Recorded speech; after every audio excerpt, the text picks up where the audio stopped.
Picking up dead things is a shitty way to make money, but it's not like I had other options. I was out of jail, living at my cousin Grant's place, waiting for him to lose patience with my freeloading ways when he brought me news of the occupation. I'd already half-heartedly applied at a couple of places, partly to stay in Grant's good graces, partly to satisfy the whims of my ignorant probation officer, but every time I checked the box on the application that asks, "Have you ever committed a felony?" I knew that was it. I wasn't getting any calls back from Steve's Taco Emporium and Bait Shop or whatever bullshit job I was applying at. Nobody was calling me at all. See, that's the thing. When they got 5 years of prison on you, they got you by the short hairs. You have to do whatever you can to get by. Grant really tried to sell me on the roadkill job. He was obsessed with me getting a paycheck. Josh, he'd tell me, the real advantage of picking up dead deer, he told me, is nobody gives a shit about your checkered legal past. All they care about is when you get the call, do you drive out, pick up the dead deer, and then drop it off at the county spot. If you can do that, you get $40 a deer and you set your own hours. But you do have to pick up dead animals, right? Like touch them? I asked. We were outside on his porch. It was Sunday, early spring. Grant didn't have work that day. He'd graduated from freelance dead animal pickup up to working a snow removal road maintenance gig with the county, which meant no weekends for him. This would be the kind of job you wear gloves, he told me. I don't want to have a job where I'm wearing gloves, man. I opened another beer. It's a way to get back on your feet, he said, politely ignoring the fact I wasn't really on my feet before I went in on a 5-year bid for sale of controlled substances. You can borrow my old truck. If you work solid for a few months, maybe you can get your own apartment, or at least afford your own beer, which will be convenient, you know. Since I'm about to throw your ass out if all you keep doing all day is drinking and eating my groceries. I waited for him to laugh, and when he didn't, I decided to ask him when I could start. The next few months were okay. Most days there was a dead deer somewhere, so most days I made at least $40. Usually, though, I picked up 2 or 3. I won't insult us both by doing the math. Suffice it to say, I usually paid for a case of domestic. There were, however, a couple of problems. Some were normal, logistical type of problems. Grant's truck wouldn't start. I didn't have enough money for gas. My probation officer was an asshole. But some were a little weirder. The weirder one that kept happening was once or twice a month, I'd get a call about a dead deer, but when I would show up, there'd be nothing there. The weirder part, it was always the same place, always the same time. Frost Road, right before it merges onto 74, always midday. At first I assumed I was wrong, got mixed up or something, but then it happened again and again. Dead deer, vanished deer. There was never a deer. Maybe some of them were fresh kills and somebody else just picked it up. Free meat for a month, I don't judge, but it never really felt like that. Every time I drive out there, it just seemed wrong. I'd get out and the air would smell strange, like a storm was coming, but not a cloud in the sky. Pressure was all wrong. So that's why I was in no hurry when I got a text about a dead deer on 74. Zero rush, actually. I finished the beer I was working on at the Blind Pig. The owner, bartender Steve, was both a barbecue fanatic and struggling with glaucoma, and moseyed on out to the parking lot. I was still driving Grant's truck, and it, as a real piece of shit, was just a terrible ride. Half the lights flashed on and off seemingly at random on the dashboard, and the steering wheel shook if you took it over 40, but it was free and it worked. Like me, I guess. I drove it out under blue skies and turned on the radio. It only got one station, the local AM gospel channel. I turned up As Long As I Got Jesus and I sang along. 10 minutes later, I turned a corner, and where I thought there would be nothing, lo and behold, there was a deer. I pulled over, threw my hazards on. They worked, but it was a slow blink and mostly only on one side. Better than nothing. I got out of the truck and cracked my knuckles. It was a hot morning for that time of the year. Early spring, dandelion seeds in the air, the woods all around starting to turn a bright green after winter. In this part of town, the woods on both sides of the road were huge, state land. It went on forever. If you got lost out there, you were done. Nobody ever finds anyone who goes missing in those woods. I put on my heavy work gloves and I stepped out of the truck. Nobody else was on the road. At 10 a.m., everybody's either already gone to work or school, and nobody is going anywhere for lunch. The rest of the populace, I assumed, was starting to drink that day. The emptiness gave me jitters. I've been in some weird, bad, violent scenes in my life, but the thing that always creeps me out the most is when a place that should be crowded is empty. I took a deep breath and walked to the deer. I didn't want to see it. I hated seeing it. Dead deer suck. Even living in the middle of nowhere, where you get used to seeing them on the roads, it's still gross and it's still sad. In the summer, they rot and burst in the sun, and in the winter, they freeze on the dead grass of the median. The whole walk to the body, I told myself the same thing I always told myself. I was doing a good thing. The right thing. Getting rid of this deer stops everyone from seeing it. Nobody wants to see it. Plus, getting paid, I thought. Gotta get paid. The deer looked fresh. The body was twisted. Blood splashed across its frame, its head at an incorrect angle. The smell of it hit me, and my stomach rose into my throat.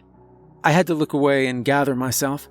I bit the inside of my cheek, closed my eyes, and counted backwards from 10.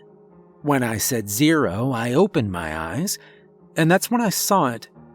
The deer was moving. No, not the deer. It was still unmoving, but its skin pulsed like a wave was underneath it, trying to break out. I stepped backward and stared. Was that a twitch, I wondered? The body moves after death sometimes, doesn't it? I took a long look at the deer. Nothing. No movement at all. Just roadkill. Involuntary twitch, I decided. Nothing else. I bent down and slid my shovel under it. It leapt. I screamed and dropped it back on the ground. I scrambled backward, only stopping when I hit the front of Grant's truck. My chest was heaving up and down, and my knees were weak, rubbery. The dead thing was frozen, slumped on the ground. I pulled out my phone and called Grant. Josh, how you doing? What the hell's wrong with this deer, man? I came in real hot, starting at 11 out of 10. What are you talking about? How am I supposed to know what's wrong with the deer when I'm not even there to see the deer? It's moving, man. I was pacing around, giving it a wide berth. It's moving. Yeah, you sure it's dead? I stopped and let the phone down, stared at the body for a second, and then nodded, brought the phone back up. Yeah, it's dead. Dead as hell. What do you think, I'm an idiot? Well, usually dead things don't move. I'll call you back on FaceTime. I'll show it to you. I called him back and flipped the screen to the corpse. It's not moving, he said. I know it's not. Now it's not, but it moved when I picked it up. Well, put the phone down somewhere so I can watch your stupid ass pick it up again. I put the phone on the ground, propped up against a rock. The deer was where I dropped it. I bent down, my heart thudding. The woods seemed to have gone silent, and the breeze had died. Pick it up, Grant said. I am about to, I said back. Deep breath. I touched the animal.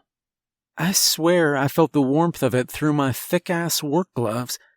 I didn't move until Grant yelled again. I grunted and lifted it up. Deer weighed about 130 pounds. You have to support them somewhat against your body. I had this pile of bone and skin and fur in my arms, and Grant was shouting at me, and I was trying to not breathe. Deer guts and plasma getting on my shirt, my arms, and there was no movement. Just something dead, but there were flies all of a sudden. Way too many flies that hadn't been there before. I could hear Grant tell me nothing was wrong with the damn deer and that he had to go back to work. He was right. Nothing was wrong. Something had been, but not now. I threw the deer in the bed of the truck and drove off to the dump site. The usual place was pretty close, just a few miles out of the town, but as I started the car up, I got a text. Said there was a new location for the dump site. The address it sent me was in a different direction to the west, out past the new target, where the new developments were, the subdivisions and fake-ass mansions where everybody drove their SUVs and all their kids bought drugs off dudes like me. This address was beyond that. The old woods, where nobody had ever built anything, ever. All hills and trees and twisting roads. A driveway every 10 miles, with the houses invisible from the street. The GPS told me to turn up one of those dead-looking driveways and keep going. When I finally stopped, I was in front of an old cabin. It looked like nobody had used it in years. Mold was thick on the roof, and one of the windows was broken. In the backyard, I saw a rusted old pole with little strings tied around it. It looked abandoned, like everything else there. I honked the horn and parked. I still wasn't okay from whatever happened, but I was trying not to think about it. A fire was burning in a pit behind the cabin. Somebody must be there, at least. The smoke of it hit me when I stepped outside. Birds were screaming in the trees. Hey, anyone here? Got a deer for you guys. No response. I looked back to the back of the car. The deer was still there. I don't know where I thought it could have gone. The flies from before still seemed to be there, swarming all over it, a thick cloud. They swarmed all over the truck. All I could hear was a low buzzing. Some hit my face, one got in my mouth, and I spit it out, disgusted. There were so many flies, I couldn't see the deer for a second, which I guess explained what happened next. You know those photos that look one way, but if you put a transparent colored piece on top of it, it turns into another picture? It was like the flies were a paper on top of the deer. Before them, the deer was a dead doe. After the flies swarmed, the deer had horns, and its eyes were wide open. The thing opened its mouth, and its teeth weren't flat and round, the white tic-tacs of animals that don't eat meat. No, they were sharp and violent and ready to bite. I staggered back, closed my eyes. The buzzing was in my ears. I felt hairy, tiny insects all over me. I slapped blindly at flies and kept my mouth closed, even though I wanted to scream. And then the noise came. I opened my eyes. The flies were gone. I stepped forward and looked into the cab. In there, the deer was dead again. Its horns were gone. Get in the truck, I thought. Get in the truck and drive away. Never come back. But first, throw that deer out. I reached in and grabbed the deer. Its skin was warm and soft. It moved under my hand. My stomach twitched, but I gritted my teeth. As soon as you get it out, then throw up, I told myself. Don't throw up in the middle. Makes things way too complicated. I pulled the deer to me, smelled its sick, sweet death cologne, lifted it, and turned around. In front of me, 50 or 60 deer stood 20 feet away from me. Their eyes glowed in the noon light. Bright, weird eyes. Not the black I expected, but silver instead. Like quarters had been polished and then shoved in their eye sockets. Their brown bodies stood pressed against each other, like they were a strange living wall. I closed my eyes, but this time when I opened them back up, they were still there. They opened their mouths, and all I could see were razor-sharp teeth. "Bring the body," a voice said. I looked, but I didn't see anyone. "Bring it to the fire." The voice sounded strange, wrong. A recording slowed down. Maybe something that couldn't speak had said it. There was a space in between the deer, like a path almost. It led straight to the fire pit. I began to walk through. I felt their eyes on me. I heard them breathing. It didn't sound like I thought it would. The fire pit was surrounded by smooth white stones, which seemed to shimmer from the waves of heat. The closer I got, the hotter it was. Sweat soaked through my shirt. The weight of the deer pressed against me, and the heat of the pit and the heat of its body, which was hot, I thought. Isn't it dead? Was it? I swear I could feel it move. I felt sick again. Waves of nausea, but I knew I couldn't stop. I had to do this. I lifted the deer over my head. All the sounds of the woods stopped. I threw it in. When the deer hit the fire, I heard them start to scream. I dropped to my knees and covered my ears, not moving, trying to not hear the awful screeching. It sounded like machines, but all wrong, like their engines had been disassembled and put back together backward, and then everything was turned up to high. Everything was high-pitched and so painful. In the middle of all the noise, I heard my name. My eyes had been closed, but I opened them. I was staring right at the deer on the altar as the fire tore it apart. Its mouth was open, and I swear it was saying my name. And then the flames got worse, and the smell of burning skin was too bad. I started to cough, and when I could see again, the flames were even higher, and the deer was only a skeleton. I turned around, and all the deer were gone. I staggered to the car and crawled into the seat. I kept squeezing the steering wheel and looking into the rearview mirror. Just smoke and woods, trees everywhere. I drove off, shaky at first, but I kept going. I was 20 miles over the speed limit when I saw a sign for the liquor store. I hit the brakes and went in, got a bottle of their cheapest vodka, and I started drinking before I even got to Grant's place.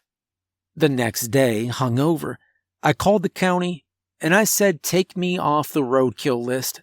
They said sure, but asked me why I hadn't taken the deer in yesterday. I told them I took it to the new site. I didn't say anything else about what happened. My head was pounding, and my throat tasted like metal. I had dreams all night about things in the woods, houses on fire, dead things that weren't all the way dead. That's when they told me that there was no new site. Same place as always. "Where'd you take it, man?" they asked me. I hung up the phone, and in the static of the dead line, I swear I could hear the endless screaming of the deer.